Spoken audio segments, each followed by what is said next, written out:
Hello everyone and welcome back to my channel. Last time we met, we talked about the process of coming up with an inspiration source and how to lay that out on a page in a product development book. So what we are going to do today is talk about the customer, how to identify your customer, and how to sort of target your research towards a certain person or a certain type of person. And we'll talk about how to put that in the same book that we were using last time. So let's get started.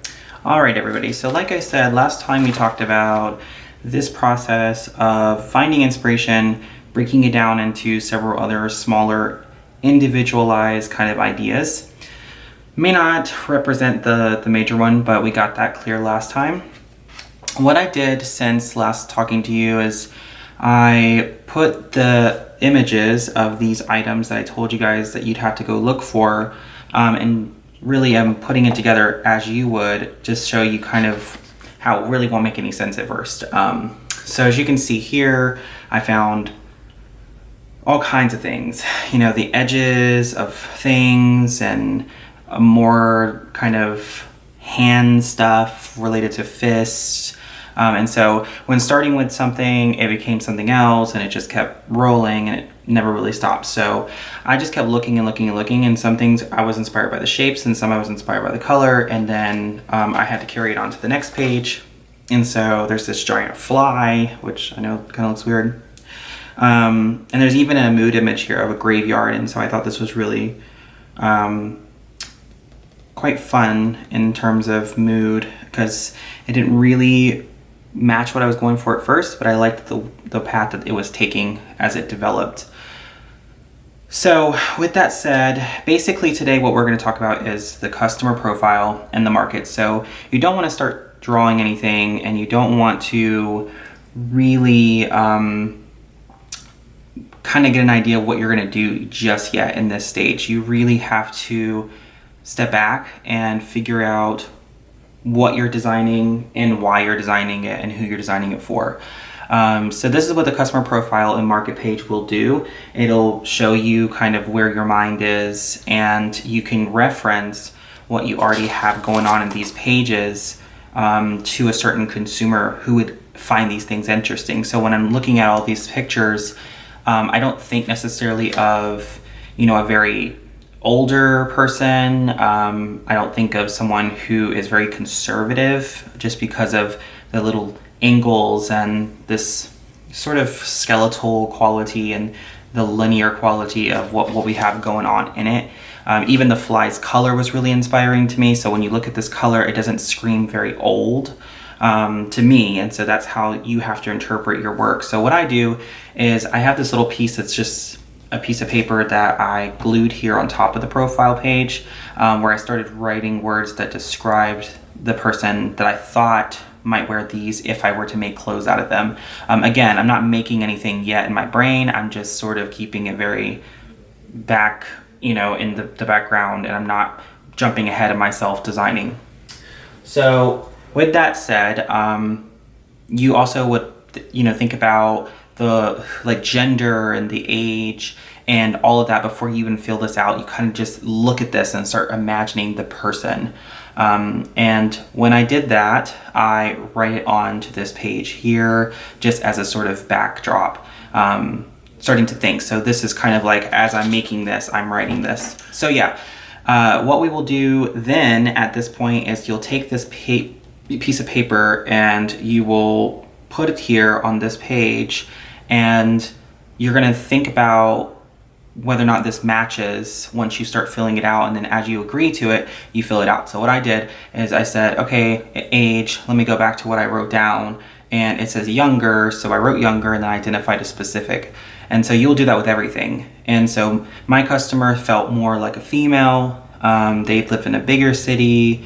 They definitely aren't married. They have no kids. It's a middle-class person. It's certainly more of a person who works in an art-related field, just because of how bold and sort of energetic it is, but at the same time eerie and kind of uncanny the way things are put together. Again, this is not your mood board. This is just a page that represents what inspired you from the beginning, the inception of the collection. You know, you want to think about the education of the person. Are they in high school? Are they in college? Are they a professor 25 years into the career? A lot of that will be dependent on, you know, who the person is.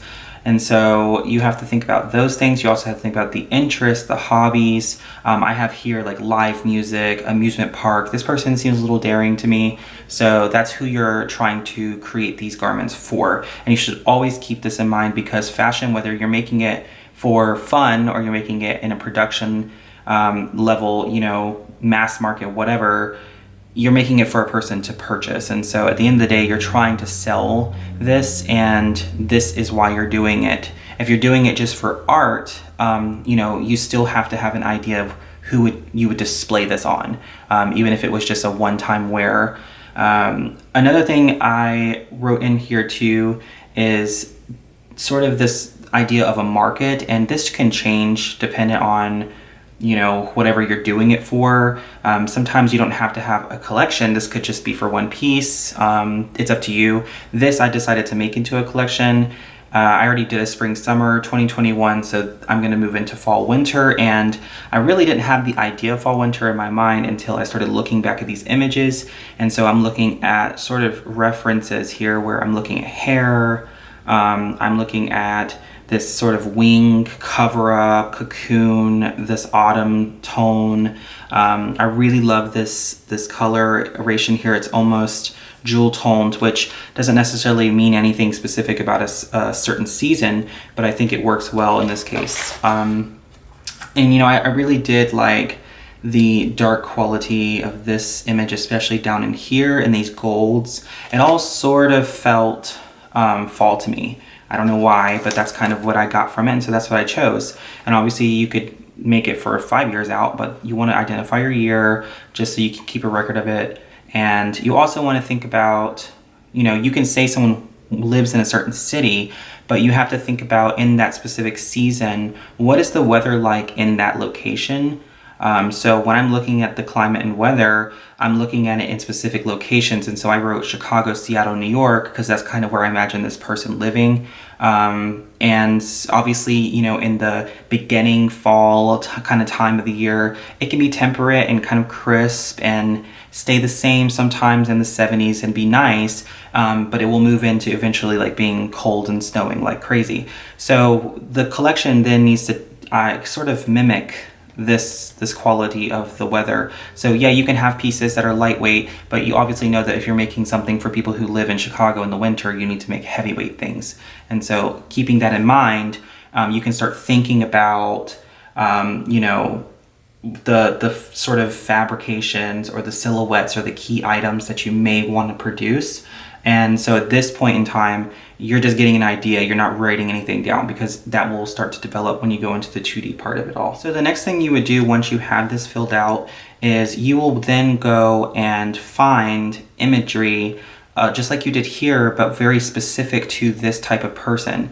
You know, if I put older and male and I put the city was Florida, or, you know, a city in Florida, in the state of Florida where I'm from, I might think more about, if I did it, even if I was keeping it fall winter, I may consider changing up a lot of what I was going to do in my brain, and therefore the customer shifts. And when the customer shifts, your entire trajectory of the collection will also shift. And so what I do, and this is just me, there's tons of ways to do this, is I do exactly like I do here, but I collage just a few images of people. And it could be people you know, it could be people you go out and take pictures of, whatever kind of keeps you in the spectrum mentally of this is the person I'm designing for at all. So you always have to kind of go back to whether or not the customer would like it and if it relates to the overall collection. So once you have that idea down, when you go find the imagery, you can choose anything. I personally choose celebrities to work from. And when I'm working with celebrities, I think that the best thing about that is everybody knows who they are, and so they can always identify with them. And a lot of trends come from the top level up, or, you know, up down type of upside down triangle, where the more prominent people are impacting the mass consumer. And so we want to work with that idea. So what I did is I kind of brainstormed a few people that I thought would be appropriate. And so I have, you know, Cara Delevingne and St. Vincent and Kristen Stewart and FKA Twigs, you know, all kinds of different people who embody that spirit of the person I wrote down. I know I have Alexa Chung. She's young and hip and sort of punkish and eerie a little bit sometimes. FKA Twigs has her own very bizarre style. It's a very eclectic style. And you got rocker grunge, kind of 90s-esque quality about Kristen Stewart. And, you know, when you get St. Vincent involved, it becomes more punk. And Cara Delevingne's got this street style that everybody really enjoys right now in fashion. So these people everyone knows about, at least they've seen or heard of them.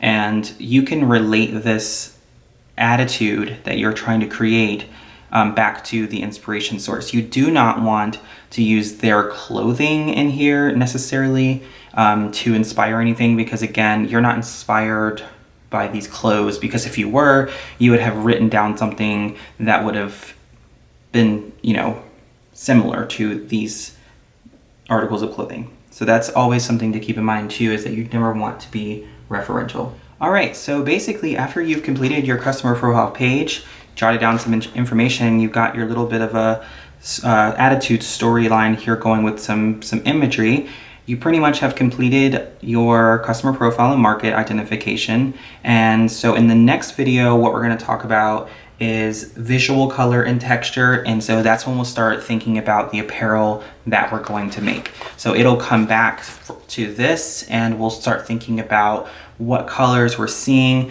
what shapes we're seeing, and the textures that are within them. And we will create a whole separate page that will continue this process here.